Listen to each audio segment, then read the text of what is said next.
Hello दोस्तों, welcome to toppers village. दोस्तों आज हम क्लास 12 मैथमेटिक्स का मैट्रिसेस चैप्टर की एक्सरसाइज 3.2 के कुछ क्वेश्चंस करेंगे। सारे नहीं करेंगे, कुछ क्वेश्चंस। वैसे तो अभी यही बचे हैं 4 क्वेश्चन। क्वेश्चन नंबर 19, 20, 21, 22 ये दो तो ऑप्शनल, मतलब वो वैसे हैं, वो क्या बोलते हैं, ऑब्जेक्टिव है, ये सब्जेक्टिव, ये करते हैं। तो क्वेश्चन नंबर 19 देखते हैं। क्वेश्चन नंबर 19 में देखो क्या बोला है। क्वेश्चन नंबर 19 ये कहता है, पूरा क्वेश्चन तो लिखना नहीं है हमें, बस इसमें से एक बार पढ़ के इसका डेटा लिख लेते हैं। पढ़ो, देखो इसको क्या है। तो इसमें बोला a trust fund has ₹30,000 that must be invested in 2 different types of bonds.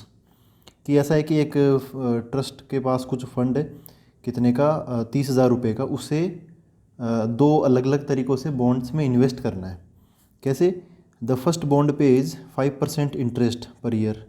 जो पहला बॉन्ड या फिर बॉन्ड मतलब कुछ भी कोई भी कॉन्ट्रैक्ट है, वो 5% 1 साल के बाद में 5% इंटरेस्ट दे देगा। रुपए भी दे देगा प्लस इंटरेस्ट भी दे देगा।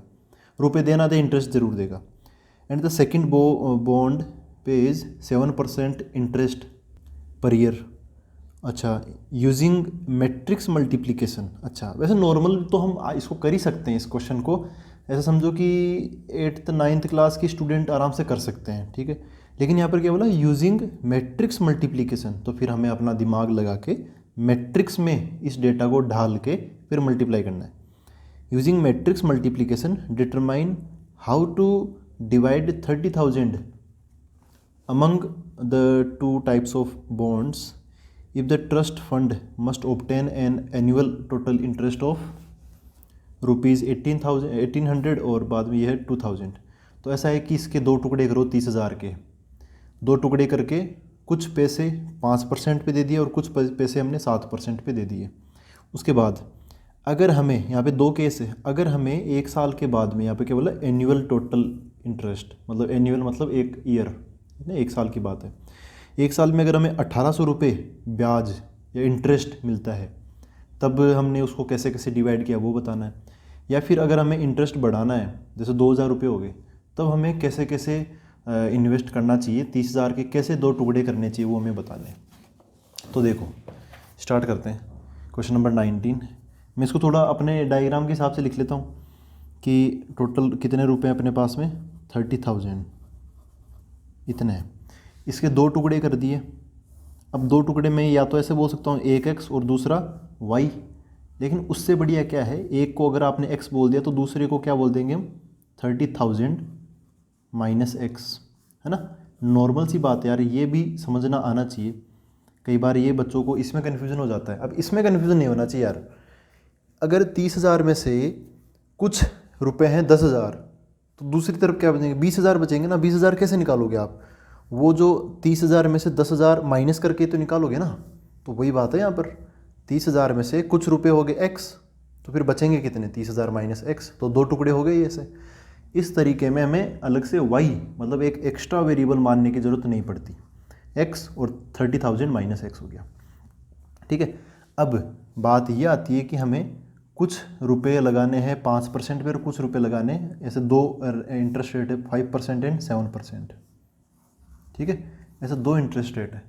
तो अब मैं यहाँ पर एक चीज़ आपको बताता हूँ। अगर ये क्वेश्चन किसी 9th क्लास के या 10th क्लास के या 8th क्लास के बच्चे को देते तो वो कैसे करता, या हम भी अगर मैट्रिक्स नहीं पढ़े होते तो कैसे करते। हम x और 30,000 माइनस x, ऐसे 2 अपने पास में अमाउंट है। मान लो कि इसको हमने 5% पे दे दिया, तो 5%, अब इसका इंटरेस्ट कितना आएगा, है ना, इसका इंटरेस्ट कितना आएगा, इंटरेस्ट बताना है। ये तो दिया हमने 5% पर, ये दिया हमने 7% पे। इंटरेस्ट कैसे आएगा, x जो रुपए हैं वो 5% पे लगाए हैं, तो जब 1 साल ख़त्म होगी तो हमें कितने रुपए मिलेंगे, x का 5% ही तो मिलेगा। तो x का 5% मतलब 5/100, सीधी सी बात, परसेंट मतलब 5/100। और इतने सारे रुपए 7% पे लगाए हमने। सॉरी दोस्तों, लाइट कट गई, तो अभी एक लाइट है तो उसी से काम चला रहा हूँ मैं। हाँ, लाइट मतलब बिजली कट गई ठीक है, लाइट तो है ही इलेक्ट्रिसिटी कट ऑफ हो गई।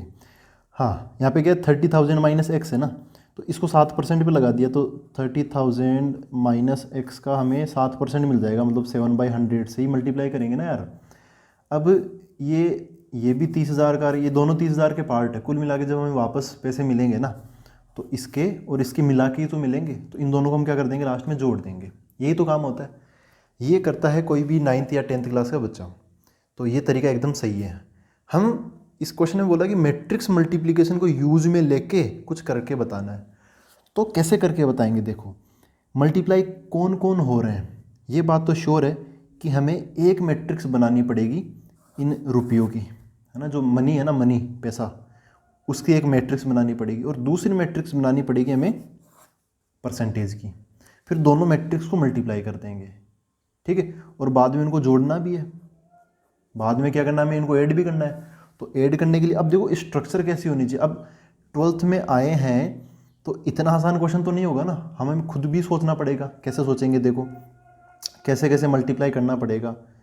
तो हमें यहाँ पर कुछ ऐसा करना पड़ेगा। देखो पैसे क्या है, एक्स है, एक तो अमाउंट एक्स है, एक 30,000 माइनस एक्स। तो और मैट्रिक्स मल्टीप्लाई करना भी है, दो दो चीज़ें हैं।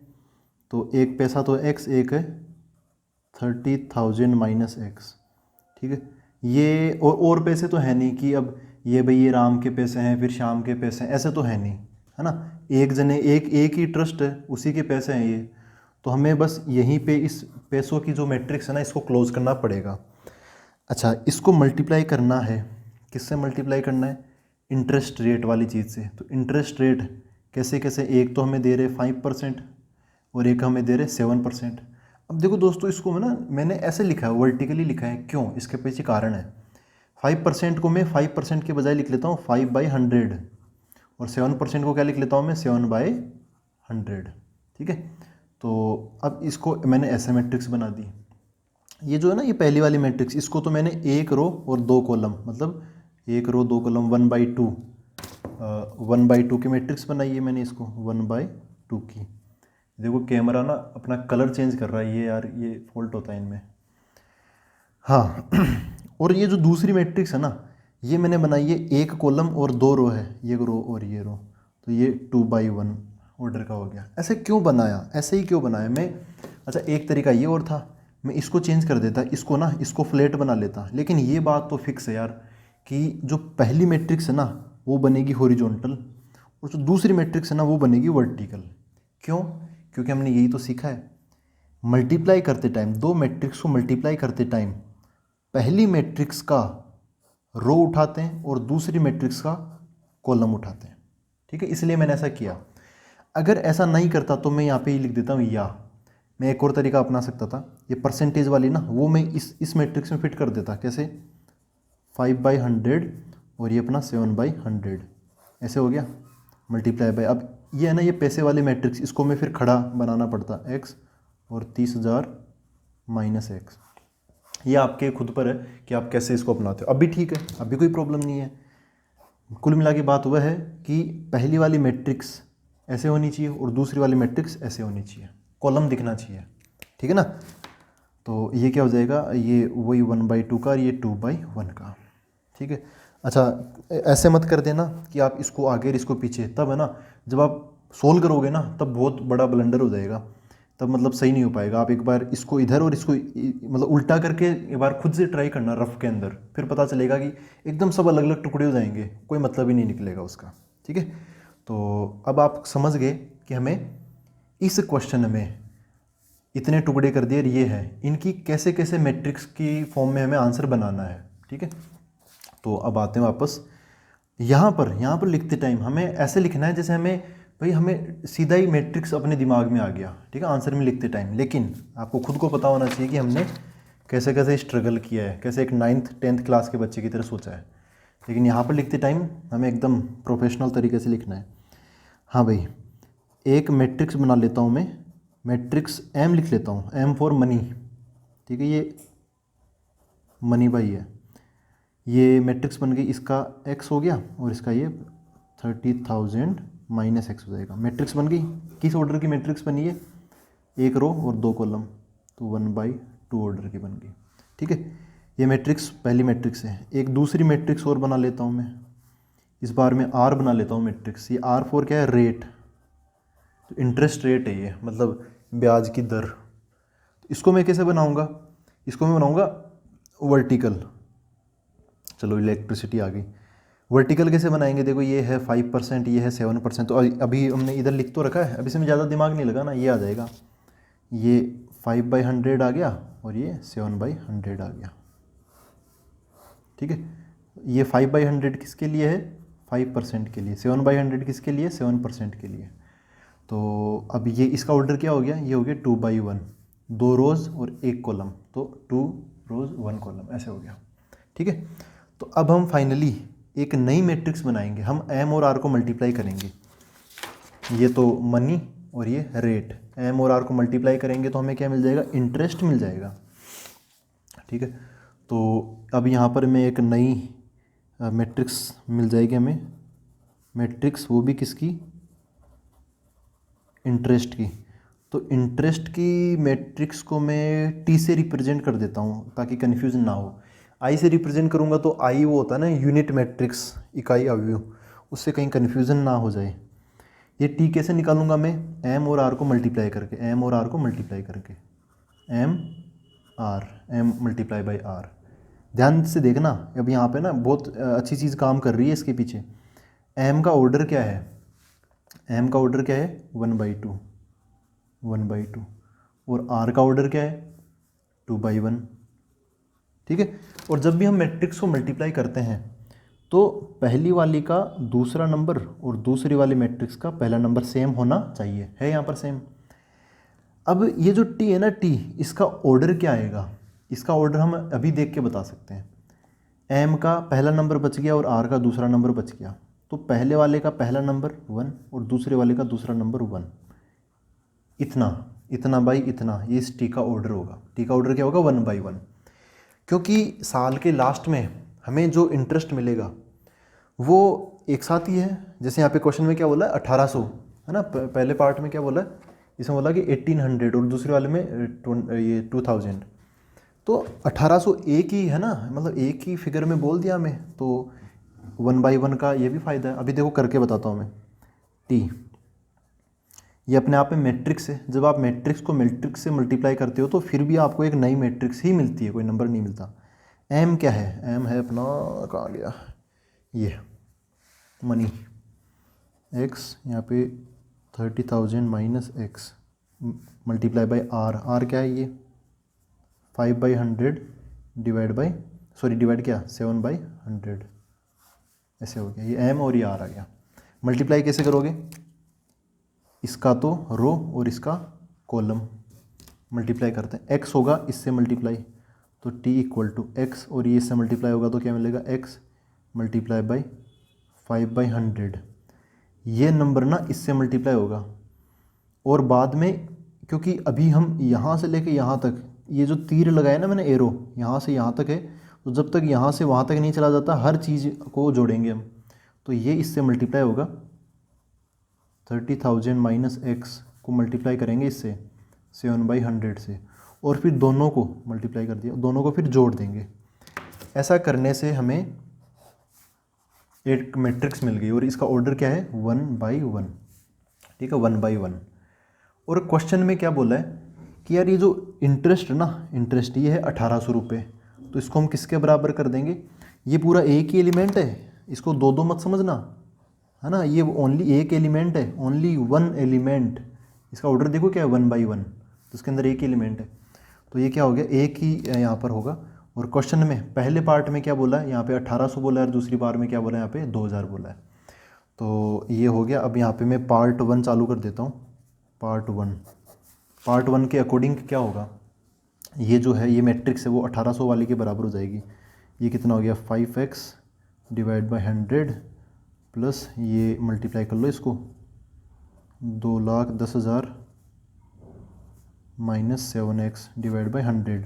यहाँ पे मौका था 5 को 100 से काट देना, लेकिन वो यार फिर मतलब मैच्योरिटी नहीं यार, अब कैलकुलेशन करना है ना, तो ऐसे कट करने में जल्दीबाजी नहीं होनी चाहिए।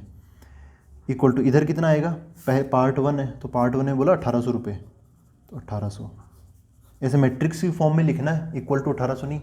इसके बाद में अब क्या होगा, ये दोनों मैट्रिक्स बराबर है तो इनके एलिमेंट भी बराबर होंगे। इतना तो हमें मतलब सोफिस्टिकेशन दिखाना पड़ेगा। तो इसको सोल्व करें तो देयरफॉर अब एलिमेंट इनके बराबर हो जाएंगे। तो इसका एलिमेंट क्या था, इसका अंदर वाला ये था 5x/100 प्लस इसके ऊपर क्या था 2,10,000 minus 7x divide by 100 equal to 1800। Cross multiply करके सोल्व कर लेते हैं फटाफट। ये उधर चला गया तो कितना हो गया 5x प्लस ये तो बच गया 100 हटा दिया ना दोनों का एक साथ, ये बच गया 2,10,000 माइनस 7x। ये उधर चला गया तो क्या बन गया 1,80,000 1,80,000। ठीक है, ये और ये माइनस का 2x इसको उधर भेज दिया तो 2x हो गया। ये 1,80,000 जब इस इधर आएगा तो माइनस हो जाएगा 2,10,000 में से, तो कितना बच जाएगा 30,000 बच जाएगा यहाँ पर। तो 2x है 30,000 के बराबर, तो कितना बचेगा x कितना हो जाएगा 15,000 हो जाएगा। ठीक है, तो जो 30,000 थे उसके दो टुकड़े हो गए। पहला था x वो कितना हो गया 15,000, वो दूसरा था 30,000 माइनस x, मतलब 30,000 में से 15,000 माइनस कर देंगे तो दूसरा टुकड़ा भी कितना बच जाएगा 15,000। तो ये पार्ट 1 में 30,000 के दो टुकड़े अगर 15,000 करेंगे, एक 15,000 को लगाएंगे 5% पे, एक को लगाएंगे 7% पे, तो हमें कुल मिला के इंटरेस्ट मिलेगा 1,800 रुपये। पार्ट 2 इसमें ये जो अपनी मैट्रिक्स है कौन सी वाली, इंटरेस्ट वाली, ये T4 क्या है इंटरेस्ट वाली मैट्रिक्स है। ये इसको हमें पार्ट 2 में बोला 2,000 रुपये, क्वेश्चन में 2,000 रुपये बोला है तो इसको हमें 2,000 के बराबर करना पड़ेगा। तो क्या आएगा 5x/100 प्लस 21 कितने जीरो है माइनस 7x डिवाइड बाई 100, ये हो जाएगा 2,000 के बराबर। मैट्रिक्स, ये मैट्रिक्स है, इसका ऑर्डर भी 1/1 और इसका ऑर्डर भी 1/1। तो ये जो पूरा नंबर है ना ये हो जाएगा 2,000 के बराबर। तो इसको सोल्व करेंगे डायरेक्ट, ये जो अब आगे मैं सोल्व करूँगा और फिर ये 100 उससे मल्टीप्लाई करूँगा तो एक साथ ही कर दूँगा। ये कितना हो गया 5x और ये हो गया 2,10,000 माइनस 7x इक्वल टू ये 100 उधर चला गया तो ये बन गया 2 लाख। ये लो, ये और ये माइनस होंगे तो माइनस 2x, ये 2 लाख इधर आ जाएगा, 2,10,000 में से माइनस होगा तो 10,000 बच जाएगा, और ये 5x 7x माइनस का 2x उधर चला जाएगा तो 2x। तो x कितना हो गया 10,000 का आधा 5,000 हो गया।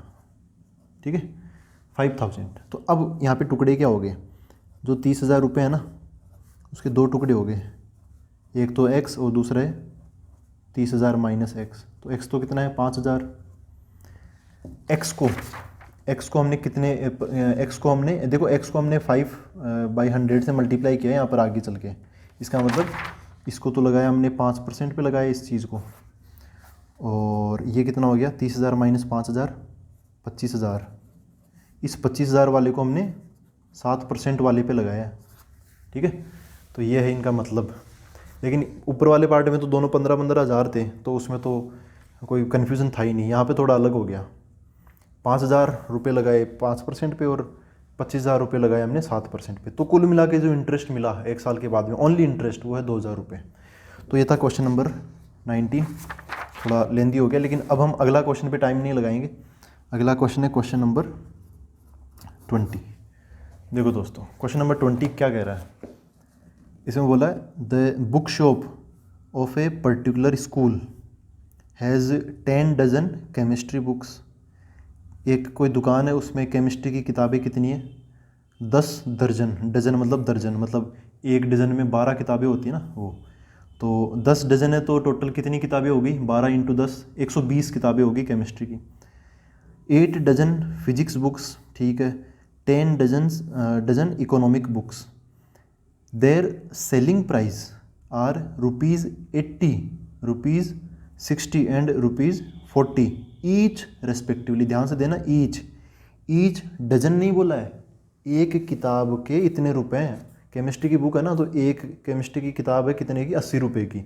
एक डजन का प्राइस नहीं है, एक केमिस्ट्री की किताब की प्राइस है 80 रुपये। डजन का निकालेंगे तो फिर 12 से मल्टीप्लाई करना पड़ेगा। खैर आगे क्या बोला है, find the total amount the book shop will receive from selling all the books using matrix algebra. ठीक है कर लेंगे, मतलब सारी बुक्स ही बेचनी है।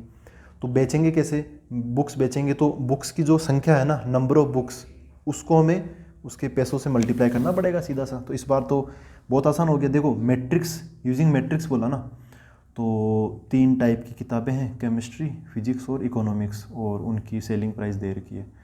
तो केमिस्ट्री वाले को केमिस्ट्री वाले के सेलिंग प्राइस से, और फिजिक्स वालों को फिजिक्स वाले से, इकोनॉमिक्स वाले को इकोनॉमिक्स वाली बुक की प्राइस से मल्टीप्लाई करेंगे। तो मतलब कुछ ऐसा काम करना पड़ेगा। देखो 3 टाइप की चीज़ें हैं, तो यहाँ पर हमें एक मैट्रिक्स बनानी पड़ेगी, 1 रो और 3 कॉलम। तो ये क्या आ जाएगा, क्या होगी इसकी साइज 1/3 होगी ना, 1/3।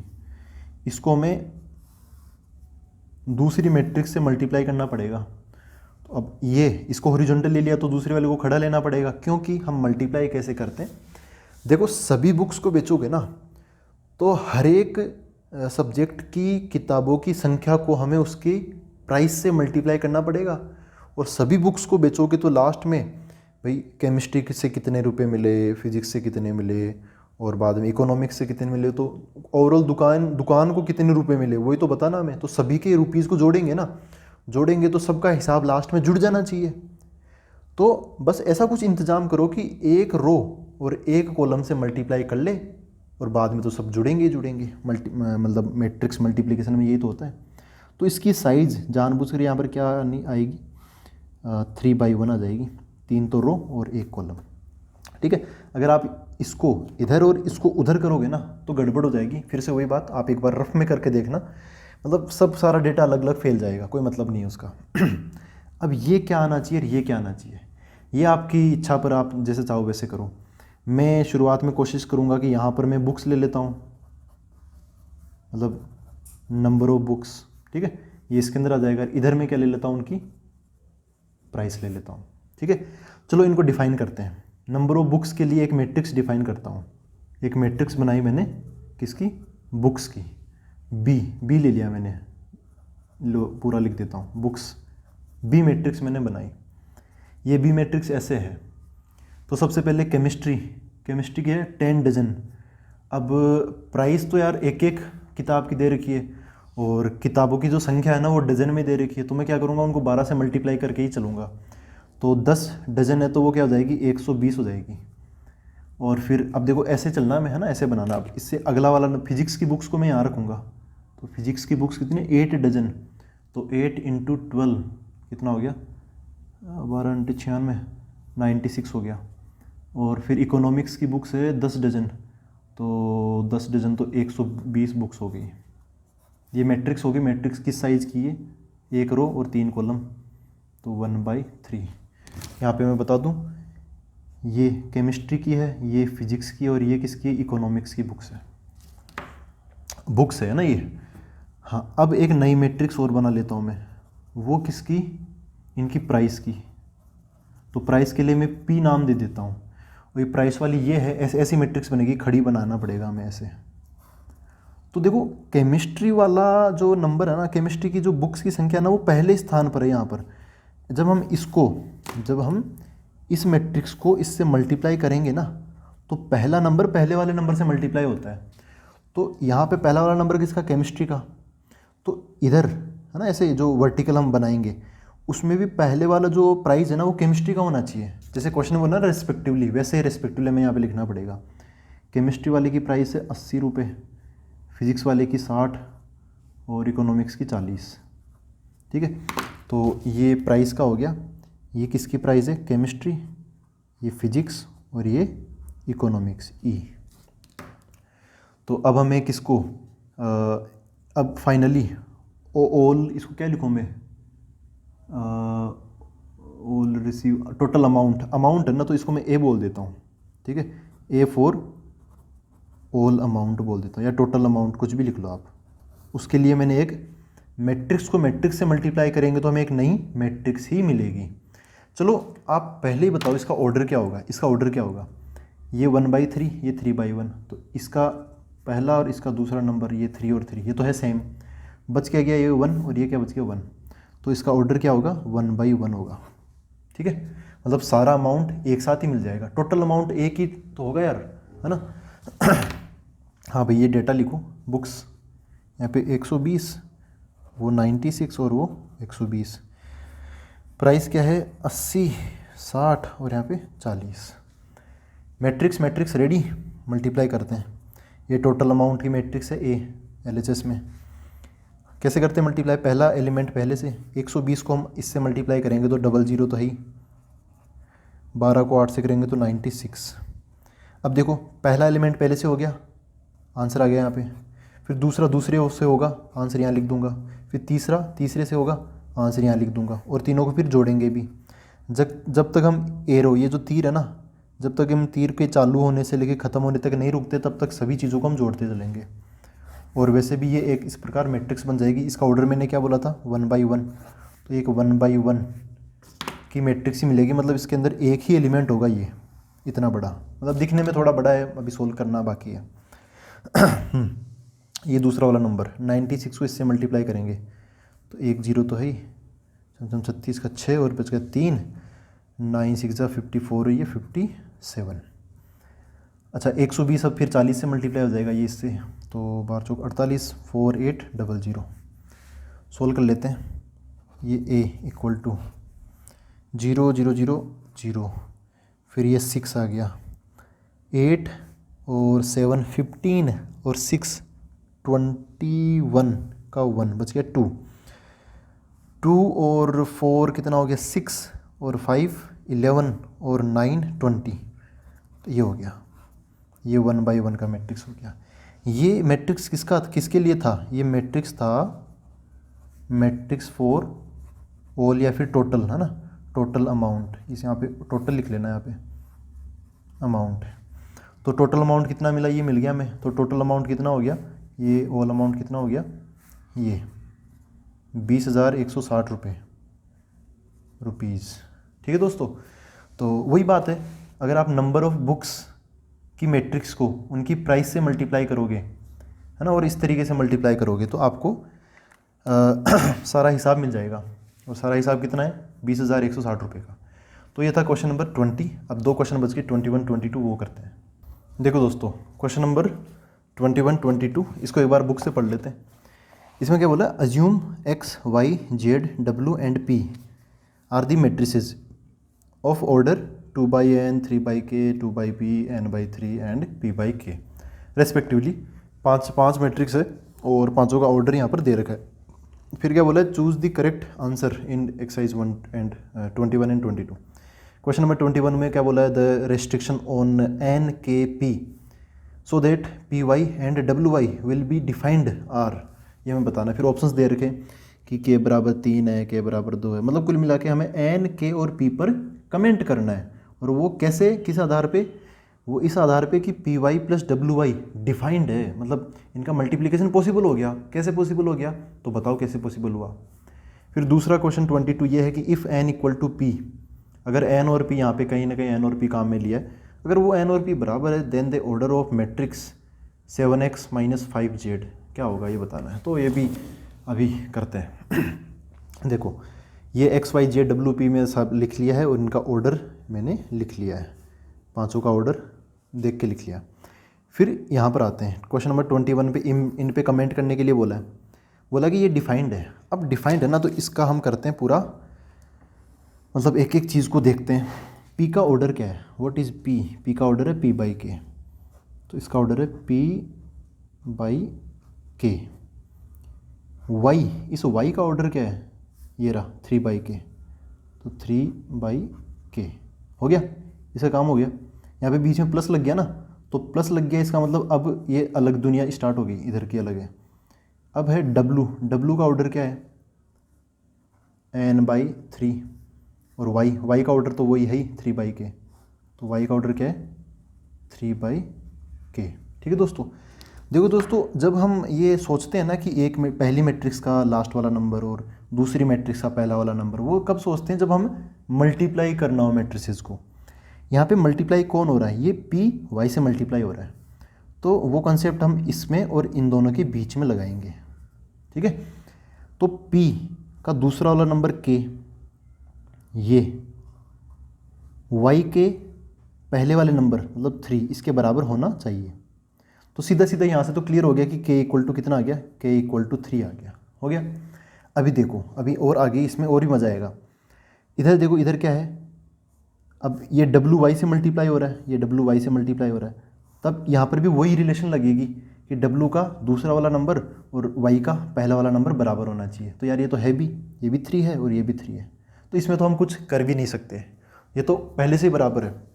अब इसके बाद यहाँ पे अभी हमने इस प्लस को नहीं छेड़ा, इसका क्या महत्व है, इसका क्या इंपॉर्टेंस है। इसका इंपॉर्टेंस देखो क्या है, जब हमने मल्टीप्लाई पढ़ा था तब तो ये हो ही गया था ना, ये दोनों बराबर होने चाहिए। जब हमने पढ़ा था दो मैट्रिक्स को जोड़ना और घटाना, एडिशन और सब्ट्रैक्शन ऑफ टू मैट्रिसेस, तब मैंने एक चीज़ बताई थी,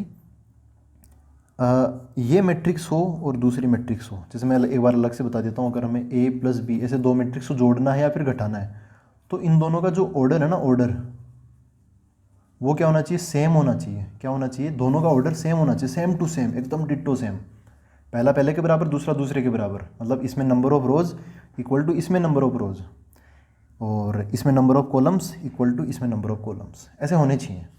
ठीक है, अब ये बताओ कि जो पहली मैट्रिक्स है ना, मैट्रिक्स इंटू मैट्रिक्स, ये नई मैट्रिक्स मिल गई हमें PY, इस PY का ऑर्डर क्या है ये बताओ। तो दो मैट्रिक्स जो हम मल्टीप्लाई करते हैं, तो ये जो सेम सी चीज़ें इनको तो हम छुपा लेते हैं, है ना। इसका K छुपा लिया, इसका 3 छुपा लिया, बचा क्या, इसका P और इसका क्या बचा, K। ये P/K, तो ये PY मैट्रिक्स है ना, मल्टीप्लाई होने के बाद में इसका ऑर्डर क्या होगा, P/K होगा। इसका ऑर्डर मैं यहाँ पे लिख देता हूँ, P/K ऑर्डर की होगी ये मैट्रिक्स। ठीक है, अब ये बताओ, ये WY matrix, W matrix Y से मल्टीप्लाई होकर नई मैट्रिक्स बना लेगी, WY नाम उसका, ऐसे समझ लो। तो उसका ऑर्डर क्या होगा, तो इसका ये 3 और इसका 3, इसका दूसरा वाला इसका पहला वाला छुपा लो, छुपा लिया, क्या बचा यहाँ पे N और यहाँ पे क्या बचा K। तो इस WY का ऑर्डर क्या होगा, N/K होगा, है ना, N/K। अच्छा, K की वैल्यू तो पता ही है 3, तो इसकी वैल्यू तो 3 हो ही गई, तो इसको छुपाऊंगा तो क्या होगा, N/K, K मतलब 3, तो N/3 ऑर्डर हो जाएगा। ऐसा क्या हो जाएगा, N/3 ऑर्डर हो जाएगा। ठीक है ना, समझ गए ना। मैं N/K लिखने वाला था, लेकिन K हमें पता चली गई इधर, ये रहा, तो उसकी जगह 3 ही लिख दिया, क्यों कन्फ्यूज़ हो बार बार। तो फिर वापस यहीं पर आते हैं, दो मैट्रिक्स को जब जोड़ते हैं ना, तो उनका ना ऑर्डर सेम टू सेम होना चाहिए, मल्टीप्लाई की तरह नहीं है। जोड़ना और घटाना बहुत आसान है, इनमें ऑर्डर एकदम सेम होना चाहिए, पहला पहले के बराबर, दूसरा दूसरे के बराबर। अच्छा, यहाँ पर भी ये भी तो K ही था यार, यहाँ पर भूल के लिखना, चलो कोई बात नहीं। तो यहाँ पर क्या होगा, order of PY should be equal to order of WY। तो PY का ऑर्डर क्या है, P/K, ये ऑर्डर मैटर करता है, यहाँ पे मल्टीप्लाई करने की बात नहीं करा। इसका ऑर्डर क्या है, N/3। तो ये जो P है वो इस N के बराबर होगा, और ये जो K है वो इस 3 के बराबर होगा। K तो पहले 3 के बराबर आ गया था, तो K इक्वल टू 3 तो हमें पता चली गया। ये जो P है ना, वो N के बराबर हो जाएगा, P इक्वल टू N। इससे ज़्यादा हम इसमें और कुछ कर नहीं सकते। तो अब ऑप्शन ढूंढ लो आप, P बराबर N होना चाहिए या फिर N बराबर P, और K की वैल्यू 3 होनी चाहिए। ऐसा कौन सा ऑप्शन है, K की वैल्यू पहला ऑप्शन ही हो गया, K इक्वल टू 3 और P इक्वल टू N, है ना। तो इसमें क्या हो गया, ऑप्शन A ये करेक्ट है ना। बाकी ऑप्शन देखो, K इज़ आर्बिट्ररी, आर्बिट्ररी का मतलब क्या होता है, K कुछ भी ले लो, K बिलोंग्स टू R, कोई सा भी नंबर हम ले सकते हैं, मतलब नेचुरल नंबर कोई सा भी, 1 2 3 4 5, P बराबर 2, P इज़ आर्बिट्ररी, ऐसा तो कुछ है नहीं, अपना तो आ गया सही, एकदम ऑप्शन मैच हो गया। अब हम देखते हैं क्वेश्चन नंबर 22, ये मैंने लिख लिया है। इसमें क्या बोला, if N equal to P then order of 7x minus 5z equal to what. इसका ऑर्डर हमें बताना है, तो इसको एक बार ना इसको लाते हैं लेब में, 7x माइनस 5z। तो मैंने क्या बोला था कि दो मैट्रिक्स है A और B, उनको जोड़ो या घटाओ, उनका ऑर्डर ना सेम होना चाहिए, तभी हम जोड़ या घटा सकते हैं। तो यहाँ पे तो घटाने के लिए बोल रखा है। तो अच्छा, एक और चीज़, ये 7 आ गया, तो ये 7 यार 7x के साथ मल्टीप्लाई हो रहा है, इसका क्या मतलब है, इसका मतलब ऑर्डर में कुछ नहीं है, x के जो एलिमेंट्स है ना वो सब 7 से मल्टीप्लाई हो जाएंगे। इधर क्या है, Z 5Z है, तो Z के जो एलिमेंट है ना वो सब के सब 5 से मल्टीप्लाई हो जाएंगे। मैट्रिक्स के आगे कोई सा भी नंबर मल्टीप्लाई कर दो, उससे उसका ऑर्डर नहीं चेंज होता, ठीक है। यहाँ पे कैलकुलेशन ऑर्डर की है सारी, तो एक बार मैं x का ऑर्डर लिख लेता हूँ। 7x का ऑर्डर भी वही होगा। x का ऑर्डर क्या है? 2/n, 2/n। 5z, 5 तो भूल जाओ, z का ऑर्डर क्या है? 2/p, इसका है 2/p, ठीक है। तो अब देखो, हम इन दोनों को क्या करें? घटा रहे हैं, है ना, घटा रहे हैं। तो इसका ऑर्डर क्या होगा? इन दोनों का ऑर्डर सेम होना चाहिए। जब भी हम दो मैट्रिसेस को जोड़ते हैं, घटाते हैं, चलो घटाने की बात करते हैं, तो जब भी a माइनस बी करूँगा ना, तो a और b दोनों का ऑर्डर सेम होना चाहिए। तो यहाँ पर, और वो आंसर भी क्या आएगा? इसका जो आंसर आएगा ना, इसका आंसर मैट्रिक्स बोल देता हूँ मैं। इसका आंसर जो भी आएगा वो एक मैट्रिक्स ही आएगी, उसका नाम मैंने रख दिया आंसर मैट्रिक्स। तो इस आंसर मैट्रिक्स का जो ऑर्डर होगा ना, वो ऑब्वियसली इन्हीं के बराबर होगा, ठीक है। तो 2/n 2/p, और यहाँ पे क्या बोला? n बराबर p है, तो n बराबर p हो गया। अब आप चाहो तो इस p को n लिख दो, या फिर इस n को p लिख दो, है ना। तो मैं यहाँ पर क्या लिखूँ? दोनों को चेंज करके लिख देता हूँ। इसको 2/n लिख रहा हूँ तो इसको भी 2/n लिख दूँ, है ना। या फिर इस p को नहीं बदलना, चलो इस n को बदल दो, तो 2/p बोलोगे तो दूसरा भी क्या हो जाएगा? 2/p हो जाएगा, क्योंकि p और n बराबर है, कुछ भी लगा लो। तो आंसर मैट्रिक्स है ना, उसका ऑर्डर भी यही हो जाएगा, ठीक है, उसका ऑर्डर भी ये हो जाएगा। 2/n बोल दो या फिर 2/p बोल दो, जैसा भी ऑप्शन में है। अब ऑप्शन पर आते हैं। p/2 ना, 2/p या 2/n। 2/n, हाँ ये सही हो गया। n/3, 3 का तो कोई काम ही नहीं है यार। p/n ना, p और n एक साथ नहीं है, अलग अलग है। 2/n या 2/p, तो ये वाला ऑप्शन मैच हो गया। ये होता तो ये भी सही हो जाता। तो कौन सा ऑप्शन सही हो गया? अपना ऑप्शन बी, ठीक है। तो आई होप ये आपको क्लियर हुआ है। अब मिलते हैं अगले वीडियो के अंदर। Thank you very much.